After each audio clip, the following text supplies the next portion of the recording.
कांग्रेस ने इस देश को किस तरह से विदेशियों के हाथ गिरवी रख दिया, ये मैं कहानी बताना चाहता हूं। ये मैं पेपर लेकर आया हूं सभापति महोदय। ये ITA 1 जब चिदम्बरम इस देश के वित्त मंत्री थे, चिदम्बरम जी इस देश के कॉमर्स मिनिस्टर थे, 96-97 में इंटरनेशनल टेलीकॉम एग्रीमेंट ITA 1, ये पूरे देश को जानने का सवाल है।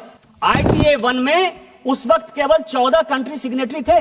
पूरी दुनिया में 195 कंट्री है। चाइना उस सिग्नेटरी नहीं था, उसका पार्ट नहीं था। लेकिन इस देश को बेचने के लिए जो सॉफ्टवेयर, हार्डवेयर, इलेक्ट्रॉनिक्स, टॉयज, ये सब जो पूरी दुनिया में बनाते थे मैन्युफैक्चरर, यूरोपियन यूनियन के दबाव में इस सरकार ने और उस तत्कालीन वित्त मंत्री ने पैसे लेकर उस एग्रीमेंट को साइन कर लिया। और क्या साइन कर लिया ITA 1?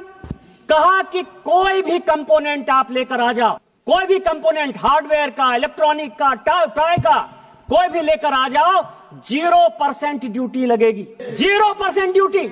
और जब आप वो एग्रीमेंट साइन कर लिए, धीरे धीरे करके सभी चीजों पर 0% ड्यूटी हो गई। टॉय पर हम नंबर 1 हुआ करते थे, खिलौने सभी चाइनीज आ गए।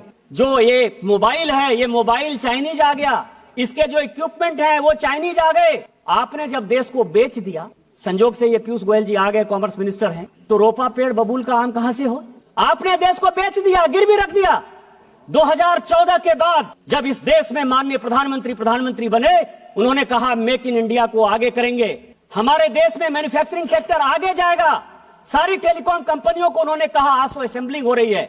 और पीयूष गोयल जी मुझसे ज्यादा बोलेंगे कि 2015 में जब ITA 2 आया कि इसको साइन करना है, तो माननीय पीयूष गोयल जी ने जाकर, इस सरकार ने जाकर माननीय प्रधानमंत्री जी के आदेश पर ITA 2 का सदस्य आज तक हम नहीं बने। और यही कारण है कि हम आज इस मोबाइल के नंबर 1 मैन्युफैक्चरर।